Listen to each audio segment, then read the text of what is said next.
ಕೋಲ್ಕತ್ತಾದಲ್ಲಿ 31 ವರ್ಷದ ಮಹಿಳಾ ಟ್ರೈನಿ ವೈದ್ಯರೊಬ್ಬರ ಮೇಲೆ ಅತ್ಯಾಚಾರವನ್ನ ಎಸಗಿ ನಂತರ ಅವರನ್ನ ಹತ್ಯೆ ಮಾಡಿರುವ ಭೀಕರ ಘಟನೆ ನಡೆದಿದೆ. ದೇಶದಾದ್ಯಂತ ಈ ಕೃತ್ಯವನ್ನ ವ್ಯಾಪಕವಾಗಿ ಖಂಡಿಸಲಾಗಿದೆ. ಅಲ್ಲದೆ ಭಾರೀ ಪ್ರತಿಭಟನೆಗಳು ಕೂಡ ನಡೆದಿದೆ.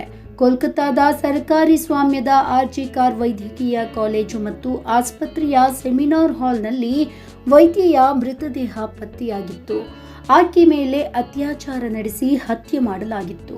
ಸದ್ಯ ಈ ದುಷ್ಕೃತ್ಯದ ಬಗ್ಗೆ ಕನ್ನಡದ ನಟ ಧ್ರುವ ಸರ್ಜಾ ಪ್ರತಿಕ್ರಿಯೆ ನೀಡಿದ್ದಾರೆ.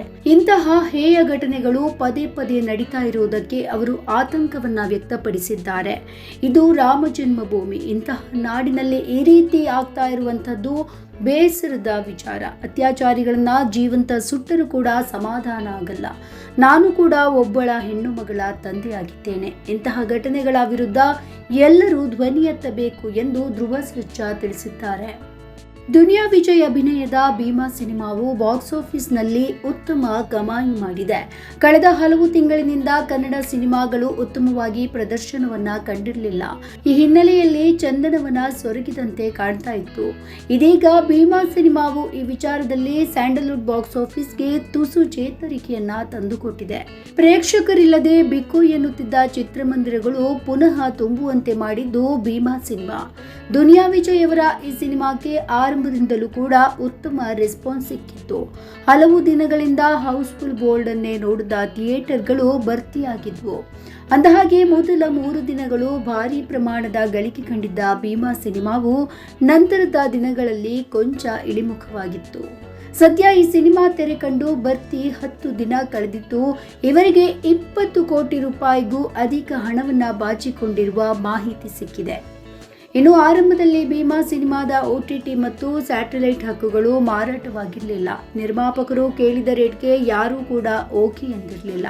ಹೀಗಾಗಿ ಹಕ್ಕುಗಳು ಮಾರಾಟವಾಗದೇ ಇದ್ರೂ ಕೂಡ ಸಿನಿಮಾವನ್ನ ತೆರೆ ಕಾಣಿಸಲಾಗಿತ್ತು. ಸದ್ಯ ಭೀಮಾ ಸಿನಿಮಾಗೆ ಉತ್ತಮ ರೆಸ್ಪಾನ್ಸ್ ಸಿಕ್ಕಿದ್ರಿಂದ ಮತ್ತೆ OTT ಮತ್ತು ಸ್ಯಾಟಲೈಟ್ ಹಕ್ಕುಗಳಿಗೆ ಬೇಡಿಕೆ ಬಂದಿದೆ. ಹೀಗಾಗಿ ನಿರ್ಮಾಪಕರಿಗೆ ಇನ್ನಷ್ಟು ಕಾಸು ಬರುವುದು ನಿಶ್ಚಿತ. ರೇಣುಕಾಸ್ವಾಮಿ ಕೊಲೆ ಪ್ರಕರಣದಲ್ಲಿ ಜೈಲು ಸೇರಿರುವ ದರ್ಶನ್ಗೆ ಮನೆ ಊಟ ಬೇಕೆಂದು ಸಲ್ಲಿಸಿದ್ದ ರಿಟ್ ಅರ್ಜಿಯ ವಿಚಾರಣೆ ಇಂದು ನಡೆಯಲಿಕ್ಕಿದೆ. ಮನೆ ಊಟ, ಮಲಗಲು ಹಾಸಿಗೆ ಮತ್ತು ಕೆಲವು ಪುಸ್ತಕಗಳು ಬೇಕೆಂದು ನಟ ದರ್ಶನ್ ಹೈಕೋರ್ಟ್ಗೆ ರಿಟ್ ಅರ್ಜಿಯನ್ನ ಸಲ್ಲಿಸಿದ್ರು. ಈ ರಿಟ್ ಅರ್ಜಿಯಲ್ಲಿ ಆರೋಗ್ಯದ ಕಾರಣವನ್ನ ನೀಡಿದ್ದಾರೆ. ರಿಟ್ ಅರ್ಜಿಯ ವಿಚಾರಣೆಯನ್ನ ಹೈಕೋರ್ಟ್ನ ಏಕಸದಸ್ಯ ಪೀಠ ನಡೆಸಲಿಕ್ಕಿದೆ.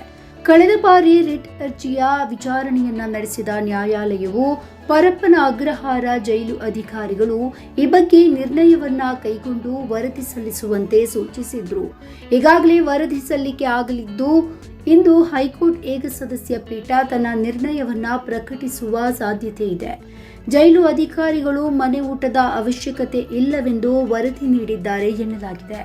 ಜೈಲಿನ ವೈದ್ಯಾಧಿಕಾರಿಗಳು ಕೂಡ ದರ್ಶನ್ಗೆ ಮನೆ ಊಟದ ಅವಶ್ಯಕತೆ ಇಲ್ಲವೆಂದು ವರದಿ ನೀಡಿದ್ದಾರೆ ಎನ್ನಲಾಗಿದೆ. ರೇಣುಕಾಸ್ವಾಮಿ ಕೊಲೆ ಪ್ರಕರಣದ ತನಿಖೆಯನ್ನು ನಡೆಸ್ತಾ ಇರುವಂತಹ ಪೊಲೀಸರು ಈಗಾಗಲೇ ಸುಮಾರು 200ಕ್ಕೂ ಹೆಚ್ಚು ಸಾಕ್ಷಿಗಳನ್ನು ಕಲೆ ಹಾಕಿದ್ದು, ಅವುಗಳಲ್ಲಿ ಸಾಂದರ್ಭಿಕ ಸಾಕ್ಷಿಗಳು, ಡಿಜಿಟಲ್ ಸಾಕ್ಷಿಗಳು, CCTV ಫುಟೇಜ್ಗಳು, ಇನ್ನೂ ಹಲವು ಸಾಕ್ಷಿಗಳನ್ನ ಕಲೆ ಹಾಕಿದ್ದಾರೆ. ಇವುಗಳ ಸತ್ಯಾಸತ್ಯತೆಯನ್ನ ತಿಳಿಯಲು ಇವುಗಳನ್ನ ಹೈದರಾಬಾದ್ ಮತ್ತು ಬೆಂಗಳೂರಿನ ವಿಧಿವಿಜ್ಞಾನ ಪ್ರಯೋಗಾಲಯಕ್ಕೆ ಕಳುಹಿಸಲಾಗಿದೆ. ಅವುಗಳಲ್ಲಿ ಸುಮಾರು 70% ಸಾಕ್ಷ್ಯಗಳ FSL ವರದಿಗಳು ಪೊಲೀಸರ ಕೈಗೆ ಸಿಕ್ಕಿದೆ. ಇನ್ನುಳಿದ ಸಾಕ್ಷ್ಯಗಳ FSL ವರದಿಗಾಗಿ ಪೊಲೀಸರು ಕಾಯ್ತಾ ಇದ್ದಾರೆ.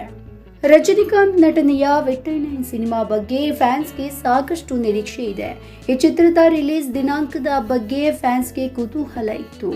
ಈಗ ಈ ಬಗ್ಗೆ ಅಪ್ಡೇಟ್ ಸಿಕ್ಕಿದೆ. ಅಕ್ಟೋಬರ್ 10ರಂದು ಸಿನಿಮಾ ರಿಲೀಸ್ ಆಗಲಿದೆ ಎಂದು ತಂಡ ಮಾಹಿತಿಯನ್ನ ನೀಡಿದೆ. ಈ ಮೂಲಕ ಕನ್ನಡದ ಮಾರ್ಟಿನ್ ಮತ್ತು ತಮಿಳಿನ ಕಂಗುವಾ ಜೊತೆ ಈ ಸಿನಿಮಾ ಸ್ಪರ್ಧೆಗೆ ಇಳಿಲಿಕ್ಕಿದೆ.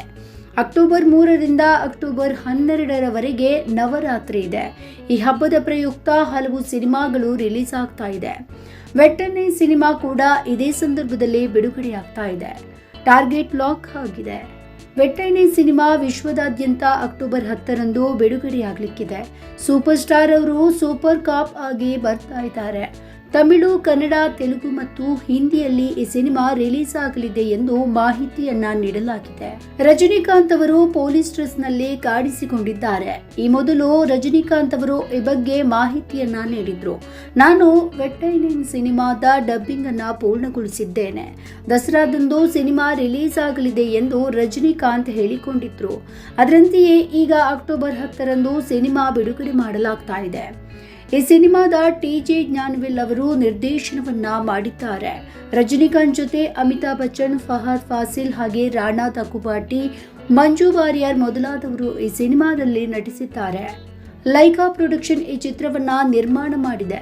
ಅನಿರುದ್ಧ್ ರವಿಚಂದರ್ ಅವರು ಈ ಸಿನಿಮಾವನ್ನ ನಿರ್ಮಾಣ ಮಾಡಿದ್ದಾರೆ. ನಟ ರಿಷಬ್ ಶೆಟ್ಟಿ ತಮ್ಮ ನಟನೆಗಾಗಿ ರಾಷ್ಟ್ರ ಪ್ರಶಸ್ತಿಯನ್ನ ಪಡೆದು ಮತ್ತೆ ಸುದ್ದಿಯಲ್ಲಿದ್ದಾರೆ. ಕಾಂತಾರ ಚಿತ್ರಕ್ಕಾಗಿ ಅತ್ಯುತ್ತಮ ನಟ ವಿಭಾಗದಲ್ಲಿ ರಿಷಬ್ ಪ್ರಶಸ್ತಿಗೆ ಭಾಜನರಾಗಿದ್ದಾರೆ. ಸದ್ಯ ಕಾಂತಾರ 1 ಸಿನಿಮಾ ಚಿತ್ರೀಕರಣದಲ್ಲಿ ಬ್ಯುಸಿಯಾಗಿದ್ದಾರೆ. ಮುಂದಿನ ವರ್ಷ ಈ ಸಿನಿಮಾ ತೆರೆಗೆ ಬರಲಿದೆ. ನಟನಾಗಿ, ನಿರ್ದೇಶಕನಾಗಿ ಮಾತ್ರವಲ್ಲ, ನಿರ್ಮಾಪಕರಾಗಿ ಕೂಡ ರಿಷಬ್ ಶೆಟ್ಟಿ ಉತ್ತಮ ಸಿನಿಮಾಗಳನ್ನ ಕೊಡ್ತಾ ಇದ್ದಾರೆ.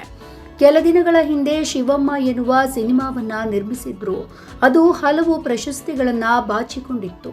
ಇದೀಗ ಲಾಫಿಂಗ್ ಬುದ್ಧ ಎನ್ನುವ ಮತ್ತೊಂದು ಚಿತ್ರಕ್ಕೆ ಬಂಡವಾಳವನ್ನ ಹೂಡಿದ್ದಾರೆ. ಪ್ರಮೋದ್ ಶೆಟ್ಟಿ ಈ ಚಿತ್ರದ ಲೀಡ್ ರೋಲ್ನಲ್ಲಿ ನಟಿಸಿದ್ದಾರೆ.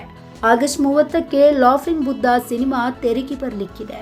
ಬೊಜ್ಜಿನ ಸಮಸ್ಯೆಯಿಂದ ಬಳಲುವ ಪೊಲೀಸ್ ಕಾನ್ಸ್ಟೇಬಲ್ ಕಥೆ ಚಿತ್ರದಲ್ಲಿದೆ. ಸದ್ಯ ಸಿನಿಮಾ ಪ್ರಚಾರದಲ್ಲಿ ರಿಷಬ್ ಶೆಟ್ಟಿ ಬ್ಯುಸಿ ಆಗಿದ್ದಾರೆ.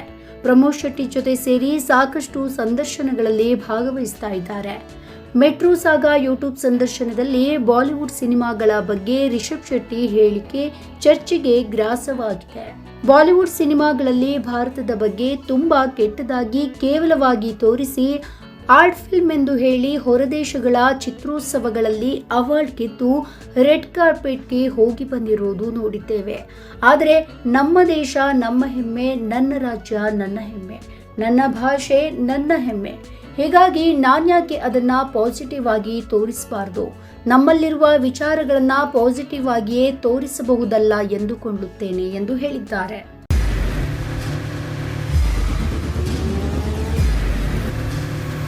ಪ್ರಜಾಮಾರ್ಗ ನ್ಯೂಸ್, ಇದು ಜನಸಾಮಾನ್ಯರ ಧ್ವನಿ. ನಮಸ್ಕಾರ. ನೀವು ನೋಡ್ತಾ ಇದ್ದೀರಾ ಪ್ರಜಾಮಾರ್ಗ ನ್ಯೂಸ್. ರಾಷ್ಟ್ರದ, ರಾಜ್ಯದ, ರಾಜಕೀಯದ ಬಗ್ಗೆ ಹೆಚ್ಚಿನ ಸಿನಿಮಾ ಅಪ್ಡೇಟ್ಗಳಿಗಾಗಿ ಫಸ್ಟ್ ಲೈಕ್ ಮಾಡಿ, ಸಬ್ಸ್ಕ್ರೈಬ್ ಆಗಿ, ಹಾಗೆ ಫಾಲೋ ಕೂಡ ಮಾಡಬೇಕು.